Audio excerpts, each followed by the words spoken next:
দেখুন, এটা সারা ভারতবর্ষ জুড়ে বিজেপি কিছুতেই বাঙালি লোকদের ভাগে আনতে পারছে না।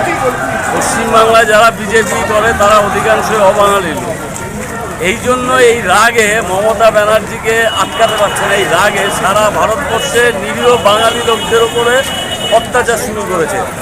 বাংলায় কথা বললেই তাদের বাংলাদেশি করে দিচ্ছে। তাহলে আজকে আমি প্রশ্ন করবো, যারা উর্দুতে কথা বলে, পাকিস্তানের পুস্তু ভাষায় দিল্লিতে অনেক লোক কথা বলে, সিন্ধি ভাষায় অনেক লোক কথা বলে, ভারতবর্ষে প্রচুর সিন্ধি লোক আছে যারা বিজেপিতে রয়েছে। তাহলে সিন্ধি ভাষী লোকদের কি নরেন্দ্র মোদী পাকিস্তানে পাঠিয়ে দিচ্ছে? যারা দিল্লিতে পুস্তু ভাষা বলে, পশ্চিম পাকিস্তানের ওয়াজিরিস্তানের প্রচুর লোক আছে রিফিউজি, পশ্চিম পাকিস্তানের রিফিউজি যারা হিন্দু ভারতবর্ষে এসেছিলেন, তারাও কিন্তু এখনও সেই পাকিস্তানের ওই ভাষায় কথা বলে। তাহলে তাদের কি নরেন্দ্র মোদী পাকিস্তানে পাঠিয়ে দিচ্ছে? এখানে বাঙালিদের কন্ট্রোল করতে পারছে না, বলছে বাঙালি মানে সব বাংলাদেশি। আরে তাহলে রবীন্দ্রনাথ ঠাকুরের পড়া ছেড়ে দিতে বলুন, বঙ্কিমচন্দ্রের লেখা ছেড়ে দিতে বলুন। এরপর কোনদিন এরা বলবে এরাও বাঙালি ছিল না, এরাও বাংলাদেশি ছিল। যারা অপদার্থ লেখাপড়া জানে না তারা এইসব কথা বলবেই। মূর্খ মানুষ ভারতবর্ষের ইন্টিগ্রিটিটাকে ভেঙে দেওয়ার জন্যই এই কাণ্ড করছে। সারা ভারতবর্ষের মধ্যে গিয়ে আজকে পশ্চিম বাংলায় বলুন তো, বাংলার বাইরের কত লোক আছে? বাংলার যতখানি লোক আছে বাংলার বাইরের লোকও ততখানি আছে।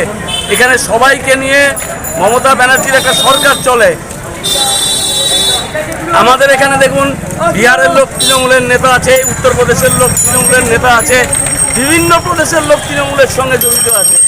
আমরা কখনো এরকম কথা বলি না যে তুমি এই দল করতে পারবে না, ভারতবর্ষে থাকতে পারবে না।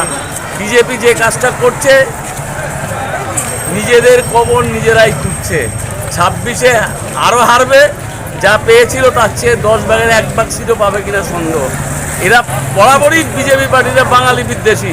শ্যামাপ্রসাদ মুখার্জি বিজেপি পার্টিরা তৈরি করেছিল, তারপরে কোনো বাঙালি লোককে উঠতেও দেয়নি, স্থানও দেয়নি, কিচ্ছু করতে দেয়নি বিজেপি পার্টিতে।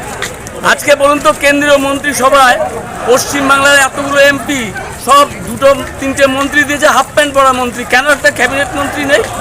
এতগুলো এমপি বিজেপিতে জিতেছে। বাংলাকে যেটা যে ভালোবাসে না, এটা তার প্রমাণ। যারা কেন্দ্রীয় মন্ত্রিসভায় একজনও বাঙালি মন্ত্রীকে ক্যাবিনেট মিনিস্টার দেয়নি, হাফ প্যান্ট পরিয়ে বসিয়ে রেখেছে সাইড লাইনের বাইরে।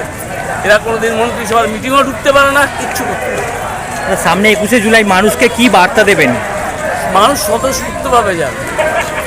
আজকে পশ্চিমবাংলার মানুষ এই যে ভোট দিতে পারছে শান্তিতে, আইডেন্টিটি কার্ড নিয়ে যাচ্ছে, তার জন্য মমতা ব্যানার্জির জন্য। সেদিন যদি মমতা ব্যানার্জি আন্দোলন না করতেন, তাহলে আজকে কি মানুষ এই ভোটাধিকার পেত? তার জন্যই পেয়েছে। কাজেই সমস্ত স্তরের মানুষ সেদিন গিয়ে কলকাতায় উপস্থিত।